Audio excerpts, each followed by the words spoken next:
Hey guys, welcome back to my channel. আশা করি সবাই খুব ভালো আছেন। আজকের পর্বে আপনাদের সাথে শেয়ার করছি মাত্র 2টি সবজি ব্যবহার করে চাইনিজ নুডলসের রেসিপি। চাউমিন নামেও এটি বেশ পরিচিত। ভিডিওটি শুরু করার আগে বরাবরের মতো বলতে চাই, যারা এখনো আমার চ্যানেলটিকে সাবস্ক্রাইব করেননি প্লিজ আজই সাবস্ক্রাইব করুন আর আমার আরো রেসিপি পেতে বেল আইকনটিতে ক্লিক করে রাখুন। তো চলুন দেখে নিই রেসিপিটি। বলেছিলাম যে মাত্র 2টি সবজি দিয়েই নুডলস রান্না করে দেখাবো। তার জন্য নিয়েছি গাজর এবং বাঁধাকপি, আর কিভাবে কেটেছি সেটা আপনারা স্ক্রিনে দেখে নিশ্চয়ই বুঝতে পারছেন।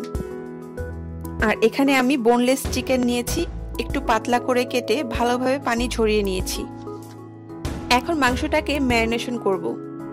তার জন্য দিয়ে দিচ্ছি 1 চামচ রসুন কুচি, 1/4 চামচ লবণ, সামান্য গোলমরিচ গুঁড়া, 1 চামচ ডার্ক সয়া সস, 1 চামচ ওয়েস্টার সস, 1/4 চামচ কর্নফ্লাওয়ার। এখন ভালোভাবে সব উপকরণ মিশিয়ে নিচ্ছি। ম্যারিনেশন করলে মাংসটা অনেক সফট হবে আর খুব সুন্দর একটা ফ্লেভার আসবে। আর ম্যারিনেশন ছাড়া দিলে মাংসটা একটু হার্ড হয়ে যায়, খেতে ভালো লাগে না।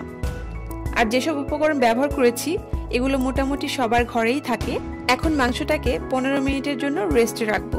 এবার নুডলসটা সিদ্ধ করে নিব। আমি সজীবের চিকেন তান্দুরি নুডলস ব্যবহার করেছি, আপনারা চাইলে অন্য যে কোনো ব্র্যান্ড ব্যবহার করতে পারেন।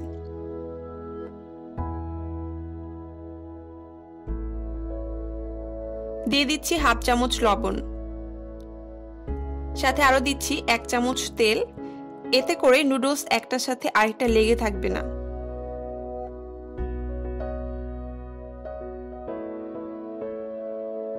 সিদ্ধ হয়ে গেছে, এখন আমি নুডলসের পানি ঝরিয়ে নিচ্ছি। একটা প্যানে পরিমাণ মতো তেল দিয়ে দিচ্ছি।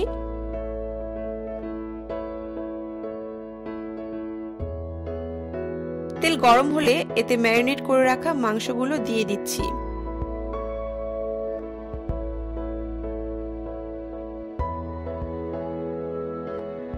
মাংস ম্যারিনেশনের ফলে খুব সুন্দর একটা অ্যারোমা বের হচ্ছে। আপনারাও এভাবে রান্না করবেন, দেখবেন খেতে ভালো লাগবে।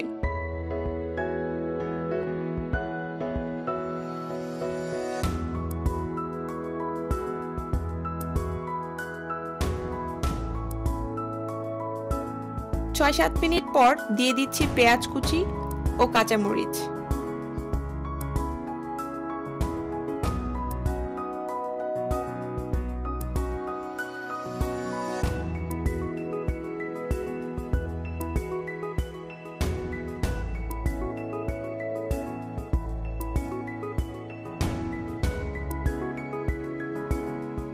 এবার মাংসগুলো এক সাইডে নিয়ে নিচ্ছি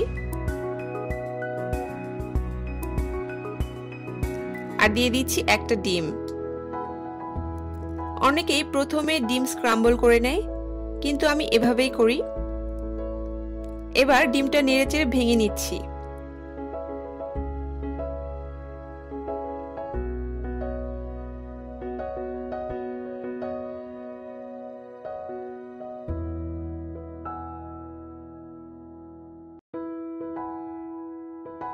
দিয়ে দিচ্ছি কেটে রাখা গাজর,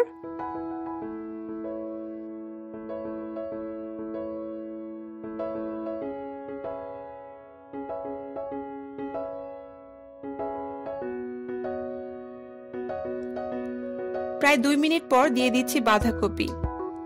আমি 2টা সবজি ব্যবহার করেছি দেখে যে আপনারাও এই 2টা সবজি ব্যবহার করবেন তা কিন্তু না।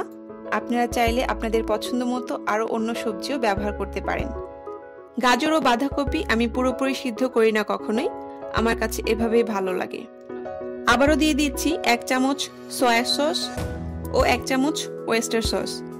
আপনারা চাইলে সসের পরিমাণটা আরো একটু বাড়িয়ে দিতে পারেন।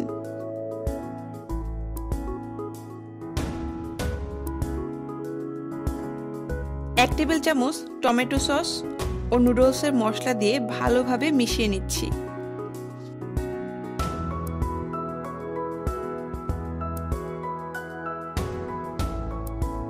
মাংস ও সবজি ভালোভাবে রান্না হয়ে গেছে। এখন দিয়ে দিচ্ছি নুডলসগুলো।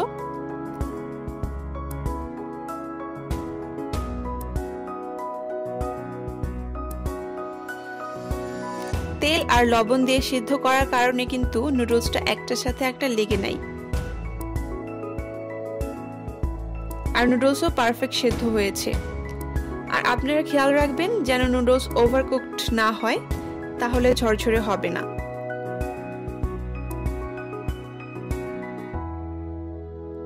নুডলস রান্না হয়ে গেছে। খুব বেশি সময় লাগেনি রান্নাটা করতে। সকাল, দুপুর কিংবা রাত যে কোনো সময়ে কিন্তু খেতে ভালো লাগবে এই নুডলস। তো দর্শক, এই ছিল আমার আজকের রেসিপি। খুব কম সময়ে ও খুব সহজভাবে আপনাদের দেখানোর চেষ্টা করেছি। আশা করি আপনাদের ভালো লেগেছে। তাহলে অবশ্যই একটা লাইক হয়ে যাক, আর শেয়ার ও কমেন্ট করতে একদম ভুলবেন না। তাহলে আজ এই পর্যন্তই থাক। দেখা হবে খুব শীঘ্রই নতুন কোনো রেসিপি নিয়ে।